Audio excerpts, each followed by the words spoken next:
Hi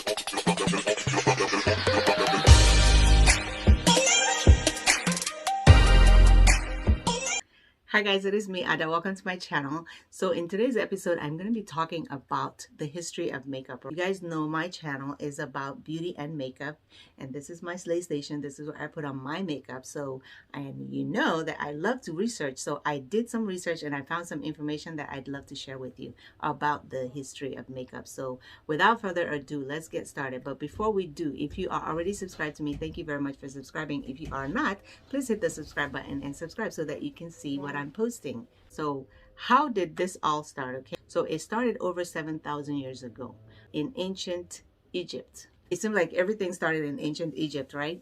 Yes, so it started in ancient Egypt over 7,000 years ago, where they used to use crushed beetles or crushed bugs and use it as makeup on their lips. Okay, things like beetles have like a red hue, so they'd crush it up and put it on their lips to achieve red lips. And also they would use clay, red clay, and mix it with water and put it on their lips to achieve red lips. People like Cleopatra did this. So yeah, that's what they did. And then makeup was originally not started because of beauty. They started it to achieve masculinity. In ancient Egypt, masculinity was important, and in order to achieve it, they would use makeup. You know, the men would put like black pigment around their eyes to achieve this cat eye. So, and that made them look more masculine. So the more masculine you look, the better. And okay, so that's ancient history. Now, how about modern history? In modern history, the first makeup brand is called Shiseido. If you go to big department stores, you know, when you go to the mall and you go to big department stores, you will see the brand Shiseido. That's the very first makeup brand in our modern history.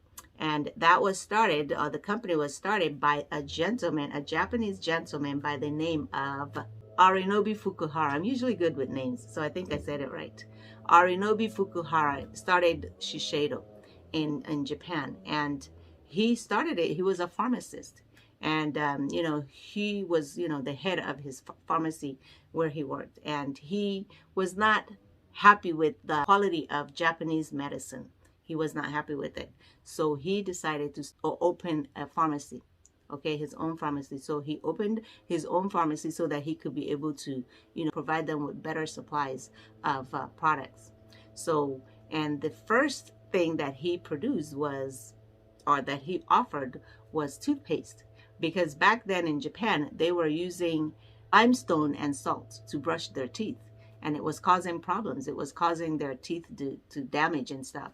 And so when he came up with that toothpaste, people loved it. Okay, they loved it so much that he went ahead and developed other things. Like the next thing he developed was skincare products.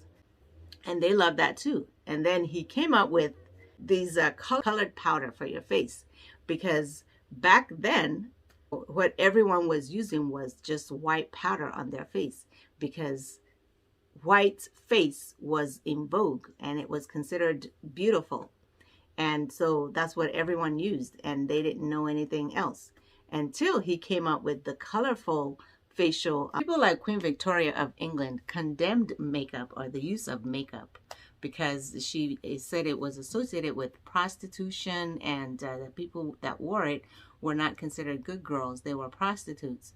So for that reason, she discouraged women from wearing makeup, and they only wore this white paint on their face that is made of dangerous chemicals. Like they used lead and vinegar to mix it and put it on their face, and it was causing them hair loss. And that white stuff that they used is called ceruse or ceruse. I'm not sure how to pronounce it, but you can look it up, you know, ceruse. And that stuff was made of, it's like a white paint. So people like Queen Victoria discouraged women and even made a public speech that, you know, so if you wore makeup, you were considered a prostitute. So for that reason, the women just used the white paint on their face. And that's what Queen Victoria also used. If you see pictures of Queen Victoria of England, you will see that she has that white face, and that was considered beautiful back then. If you wore the makeup you know, like the actual makeup that has color, you were considered a prostitute. So good girls didn't wear makeup back then, only bad girls did. So, but honey, in today's society, honey, try to tell that to these young girls now. They will tell you to go back to Queen Victoria's age, okay? We are not trying to do that. All right, we are not trying to do that. We are good girls and we wear makeup, and you don't dare call us no prostitutes, okay? But now, prostitutes and good girls wear makeup. Whatever color you like. It doesn't matter. If you're a prostitute, you can wear it. I'm not a prostitute. I can wear it. We're all wearing it. Okay, so it was a different age, and you know, we understand, but thank God we're not living in that age, right? Right, girls? Okay, so but y'all shouldn't be complaining about how hard it is to look good or how much work it is to look good, okay? You cannot compare it with what those women went through, because they were losing their hair, they were having paralysis, they were dying just to look what was considered good at that time. All right, but that's it for this episode. I will continue in my another video, because I still have some more information about the history of makeup to share.